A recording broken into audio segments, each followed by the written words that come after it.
आज या ठिकाणी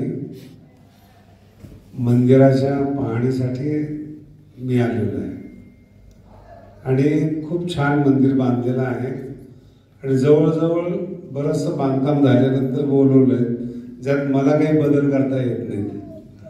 तरी पण संतोष जो आहे तो फार चांगला आहे.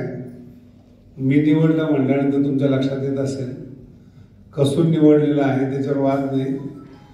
दगडामध्ये असं असतं की ज्यावेळेस मी मंदिराचं बांधकाम प्रारंभ केलं त्या 50 बाय 50 दगडी मंडप आहे माझा, विदाउट कॉलम, आणि महाराष्ट्रातलं पहिलं मंदिर आहे 3 बाय 3च्या दगडातलं. म्हणजे जर 4 दगड बसवलं तर 11 फूट बांधकाम जातं, असं मंदिर आहे ते. परंतु ते बांधकाम करत असताना दगड उपलब्ध होणे फार महत्वाचं आहे. त्यांनी सांगितले की स्वस्तातलं स्वस्त काम झालं पाहिजे आणि माझा विचार होता महागातलं महाग काम झालं पाहिजे. कारण हिंदीमध्ये एक म्हण आहे, सस्ता रोवे बार बार, महंगा रोवे एक ही बार. पंढरपूरचं जे मंदिर आहे त्याला 1200 वर्ष झालेत. 1.5 बाय 1.5 दगडातलं मंदिर आहे, 1200 वर्ष पूर्ण झालेत.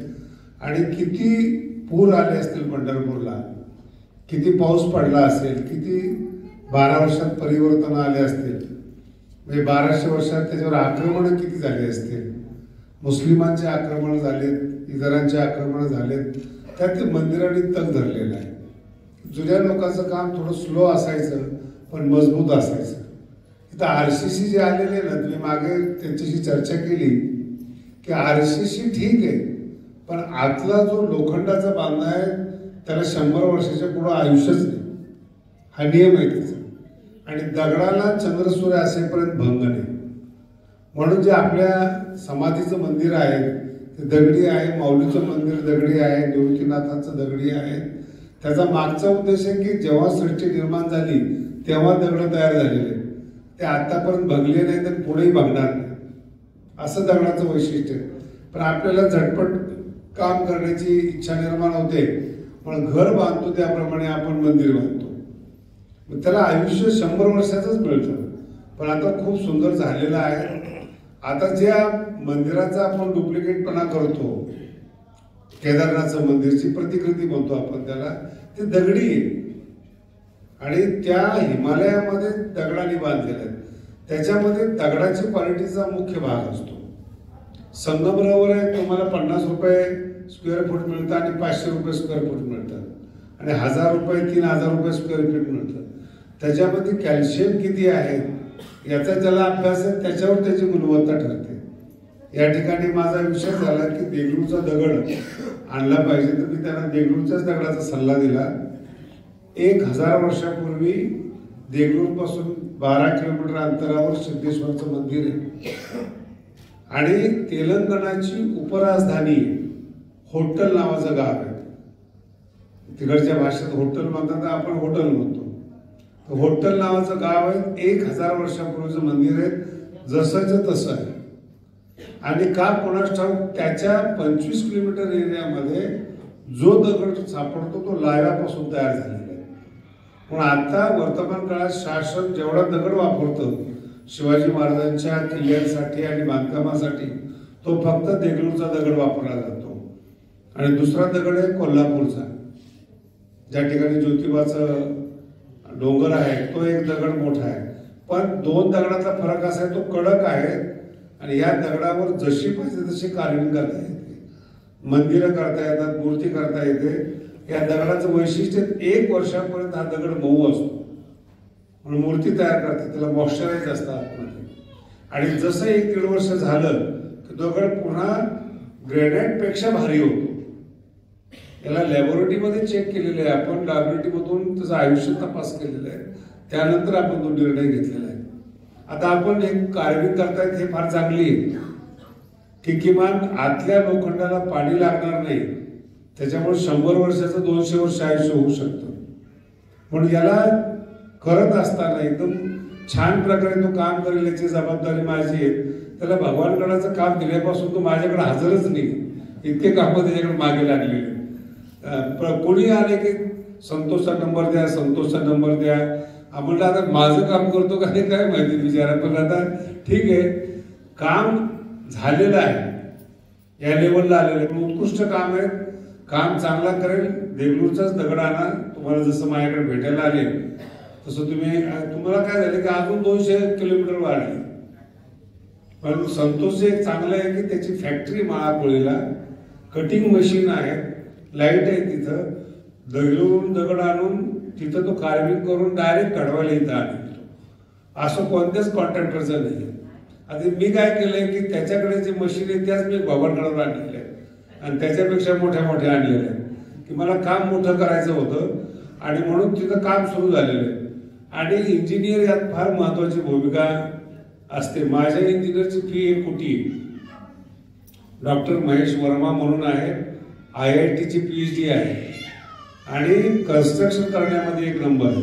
त्यात जो चुना वापरला जातो तो जे बाइंडिंग मटेरियल असतं त्याच्यावर सगळ्यात जास्त डिपेंडंट असतं. 2 वस्तूला बांधून ठेवणारं जे बाइंडिंग मटेरियल आहे ते फार महत्वाचं आहे आणि ते कसं करायचं ते त्यांना माहिती. तर ती चुन्याची जी एक प्रथा आहे, पद्धत आहे. आता तुम्ही सिमेंट वापरणार आहेत पण शक्यतो जर चुना वापरला पेस्ट करून तर अजून याचं आयुष्य वाढेल. आणि काय तो फार महाग नसतो चुना, 10 रुपये किलो असतो. कारण की आता तुम्ही एवढं केलेलं आहे, पण याच्यामध्ये जर तुम्ही जिथं जिथं वाटेल तुम्हाला अशा पद्धतीने जर वापरलं तर ते फार चांगलं होईल. आणि तुम्ही एकदा थोडीशी ट्रायल करून बघा. गुलबर्ग्यामधला, बिदरमधला चुना असतो तो नैसर्गिकरित्या त्याचे खडे असतात, त्याला भट्टी देतात 900 सेल्सिअस तापमानामध्ये आणि त्या दगडाचं कन्वर्ट चुन्यामध्ये करतात आणि पुन्हा ते बाइंडिंग मटेरियल दगडामध्ये तयार करतात, बाइंडिंग मटेरियल करतं. थोडा खर्च वाढेल पण जे काही आहे याला थोडंसं अजून चुना लावून चुन्याची बाइंडिंग मटेरियल वापरून खरा अजरामर होईल. आणि चुन्याचं वैशिष्ट्य असे जितके पाणी लागेल त्याला वर्ष तितकं त्याचं आयुष्य वाढतं आणि सिमेंटचं कमी होतं. म्हणून ट्रस्टीने सांगणं आहे की जरा थोडंसं चुन्याचं करा आणि खूप छान पद्धतीने करा. त्याला काही त्याकडे सगळं आहे, संतोषकडे आपल्यापेक्षा स्वस्त आहे आणि पण टिकाऊ आहे. कार्विंग मध्ये बाइंडिंग मटेरियल वापरत असताना जर चुना वापरला मिक्स करून तर त्याला आयुष्य अजून आपल्याला, आणि जोपर्यंत आतल्या लोखंडाला पाणी लागत नाही तोपर्यंत RCC ला काही होत नाही. आतलं सिमेंट जर गंजलं तरच आयुष्य कमी होतं, एरवी कमी होत नाही. कारण की सिमेंट सुद्धा केमिकल टाकून दगडाचा चुरा केलेला असतो. पण पुढचं टप्पा एक लक्षात ठेवा, एक ट्रायल करून पहा. थोडं जाईल, महाग जाणार नाही पण अजरामर होईल का. 100च्या अजून 200 वर्ष आपल्याला मध्ये वाढ होईल. आणि जिथे जिथे जेव्हा तुम्हाला गरज पडेल तुम्ही नक्की आमच्याकडे या. तुम्हाला विनामूल्य, आता आम्ही तर टेस्टिंग केलेली, माझ्याकडे लॅबोरेटरी चुन्याची आणि चुन्याची टेस्टिंग लॅबोरेटरी आणली, त्याला माणूस नेमलेला आहे. रोजच्या रोज घाणीतला चुना टेस्ट केला जातो, त्याचा जर घाणा बरोबर आला तरच तो वापरला जातो. इतकं त्याला सिस्टमॅटिक आपण काम केलेलं त्याला. पण त्याचा जो काही सल्ला असेल तो आपल्या ज्ञानोबाच्या रेड्याच्या मंदिराला विनामूल्य देण्यात येईल. तुम्ही काही टेन्शन घेऊ नका. कारण की तो मला सांगण्याला, मला तुम्हाला फुकट सांगायला हरकत नाही. आणि त्या चुन्यातलंच काम संतोष करतो, त्यामुळे त्याला त्याची डिग्री कशी असते, लॅबोरेटरी टेस्ट कशी असते, सगळं आणण्याची गरज नाही पडणार. पण त्या चुन्याने जर केलं आणखीन या दगडाचं आयुष्य वाढेल आणि आपलं मंदिर अजून मजबूत होईल. बाकीचं काम खूप छान आहे, लोकांनी जागा दिलेली आहेत, कार्यक्रम मोठा आहे. फक्त कसं असतं, कधीही कोणताही देव मोठा नसतो, हे कायम लक्षात ठेवा. प्रचारक मोठे असतात, देव कधी मोठा नसतो. आपल्या मंदिराला 700 वर्ष झालेत आणि तुमचं भाग्य की स्वतः ज्ञानोबांनी समाधी दिलेली, हे फार मोठं भाग्य आहे. एवढं मोठं 700 वर्षाचं मंदिर आहे, अजून आपल्याला मोठं करता नाही आलं कारण की आपण खेडेगावातले आहोत, सुशिक्षित नाही. हे मागचे आलेले स्वामी समर्थ बघा बरं तुम्ही, 50 वर्षामध्ये इंटरनॅशनल झाले, साईबाबा इंटरनॅशनल झाले. सगळे शेतकरी ज्ञानोबांचे शिष्य असल्यामुळं माऊली अजून तिथंच आहेत. आपण जेवणावळी, द्वादशी आणि एकादशीमध्येच गुंतलेलो आहोत. ही लोक प्रचारामध्ये गुंतलेली. त्यांनी पुस्तकं काढली, प्रचार केला, प्रचारक तयार केले आणि प्रचारक तयार करून त्यांचं देवस्थान त्यांनी मोठं केलं. प्रचार करण्यामध्ये पैसा लागतो पण उत्पन्न होतं, याला मार्केटिंग पॉलिसी म्हणतात. नाहीतर आता हे कुठं शिर्डीचे साईबाबा आहेत, स्वामी समर्थ आहेत, गजानन महाराज आहेत. गजानन महाराजांचं मला आठवतं लोक जात नव्हते त्या टायमाला. ते पुरुषोत्तम पाटलांनी हत्तीवर मिरवणूक करून जागोजागी प्रचार केला गजानन महाराजांचा, दिंड्या काढल्या आणि लोकांना ओळख करून दिली की यांना गजानन महाराज म्हणतात. आम्ही एकदा तो ट्रॅकवर आला की आमचा प्रचार होत जातो. शिर्डीचे साईबाबांचे पिक्चर निघाले, त्यांचे पुस्तकं नाही निघाले, त्यांनी काही ज्ञानेश्वरी लिहिली नाही. पिक्चर काढला मनोज कुमारनी आणि एकदम ते एवढं भाग्य बदललं की संपूर्ण जगामध्ये साईबाबाचे मंदिर तयार झाले. स्वामी समर्थाचा बघा त्यांची प्रचार यंत्रणा कशी आहे. म्हणून आळेकरांना माझं सांगणं आहे, प्रचार यंत्रणा राबवा. देणगी मागण्यापेक्षा लोक आली पाहिजे. लोक आली की देणगी देतात, हा माझा अनुभव आहे भगवानगडाचा. त्यामुळे लोक आपल्याकडे कशी येतील, त्याच्याकरता आपल्याला काय लागेल हे आपण प्रत्यक्ष अनुभवा. ट्रस्टी लोकांना सांगणे, देणग्या ज्ञानोबा ऐश्वर्य संपन्न कमी पडत नाही काही. आणि दुसरा महत्वाचा मुद्दा आहे, ब वर्गामध्ये नियम असा आहे, सरकार कोणतंही असो दरवर्षी 2 कोटी ठरलेले. तुम्हाला अभिमान वाटला की आम्ही 2 कोटी खर्च केले, दरवर्षी 2 कोटी मिळतात. काम झाले की एनओसी द्या, सरकारला सांगा. कायद्यामध्ये नियम आहे, दरवर्षी 2 कोटी मिळतात. 10 वर्षामध्ये तुम्हाला 20 कोटी मिळतात, कोणाच्या हातपायाने पडतात. फक्त झालेल्या कामाची एनओसी द्यावी लागते की तुमचं 2 कोटीचं काम आलेलं आहे, आम्ही पूर्ण केले, याची ग्रामस्थातर्फे एनओसी दिली की लगेच 2 कोटी ऑटोमॅटिक पडतात. तर पुढचं काम तयार ठेवावं लागतं. म्हणून देणगीपेक्षा मंदिराचा प्रचार करण्यावर सगळ्यांनी भर द्या. चांगले चांगले महाराज लोक आणा, सप्ताह मोठा करा, परिसरात जा, बाहेरची लोक आणून हे करा, तर आपलं देवस्थान मोठं होईल. आणि जितकं देवस्थान मोठं होईल तेवढे ट्रस्टीमध्ये भांडणं होतं. कारण की जोपर्यंत ट्रस्टला उत्पन्न नाही तोपर्यंत ट्रस्टी व्हायला मागत नाही कोण. एकदा उत्पन्न सुरू झालं की बघा तुम्ही, आता आळंदीचा असो, पंढरपूरचा असो, शिर्डीचा असो, सरकारला ट्रस्टी नेमावे लागतात, एवढे मोठे झाले. आपल्याकडे तर बघतच नाही कोणी, कारण की उत्पन्न कमी. म्हणून सगळ्या आळेकरांना माझं सांगणं आहे, आपलं भाग्य की तुम्ही रेड्याच्या शेजारी जन्माला आलात. एवढं मोठं 700 वर्षापूर्वीचं देवस्थान कुठेच नाही महाराष्ट्रामध्ये. त्या गावामध्ये तुम्ही आता ते ग्रामदैवत आहे तुमचं आळेकरांचं, रेड्याची समाधीमध्ये. पैसे देऊन मोकळं होण्यापेक्षा सगळ्यांनी एकत्र सप्ताह मोठा करा, नाव करा आणि त्याला मोठमोठे लोक येतील, भेट देतील.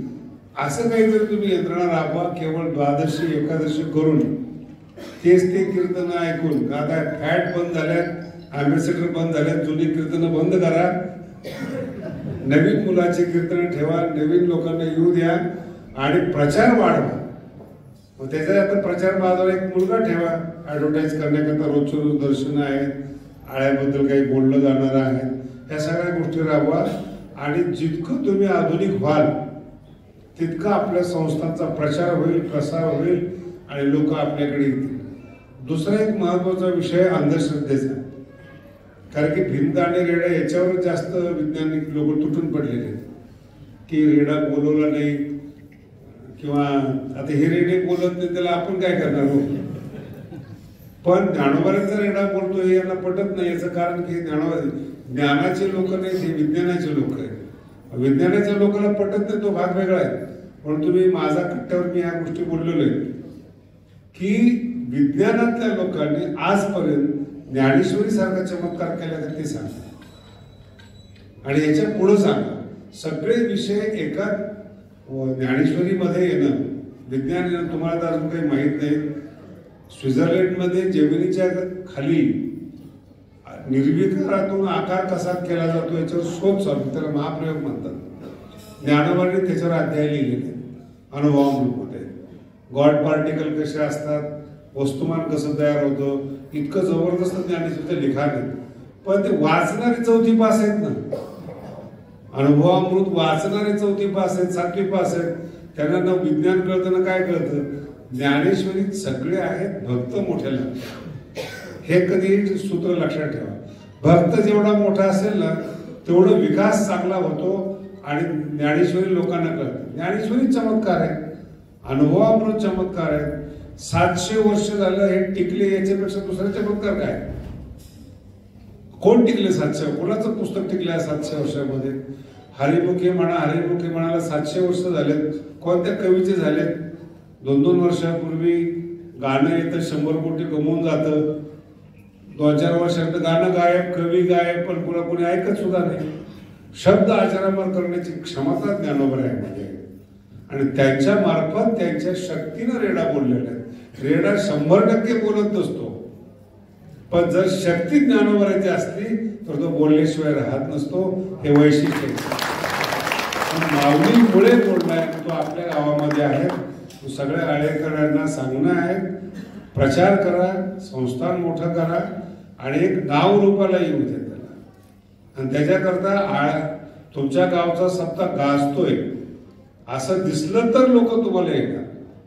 कीर्तनकारासाठी लोक येतात आणि आपोआप दर्शन घेऊन निघून जातात. हळूहळू प्रचार वाढत जातो. पण ज्या प्रचार यंत्रणा आहेत त्या वाढवा. सगळ्यांनी एकत्रित येऊन आपल्या गावचं दैवत जे कोणालाही मिळालेलं नाही असं ते. आणि माऊलींनी स्वतः समाधी दिली, याच्यापेक्षा काय पाहिजे? अगोदर रेड्याला समाधी दिली माऊलींनी आणि मग स्वतः पुढे गेले. हे केवढं मोठं भाग्य. हे भाग्य आपल्या गावाला लाभलं. आपण भाग्यवान आहात. जिथे कधी तुम्हाला मदत करेल, जे तुम्हाला मदत लागेल, टेक्निकल मदत असो, जसं आता सांगितलं दगडाची असो, सगळी मदत भगवानकडे आपल्याला करेल. आपल्या पाठीशी उभा राहील. एवढा शब्द. राजकारण, समाजकारण, शेती, उद्योग, गुन्हेगारी यातील नवनवीन घडामोडींसाठी आजच हिंदवी न्यूजला सबस्क्राईब करा आणि बेल आयकॉनवर क्लिक करायला विसरू नका. महाराष्ट्रातील एकमेव निपक्षपाती चॅनल म्हणजे हिंदवी न्यूज, सर्वसामान्यांच्या न्याय हक्कासाठी.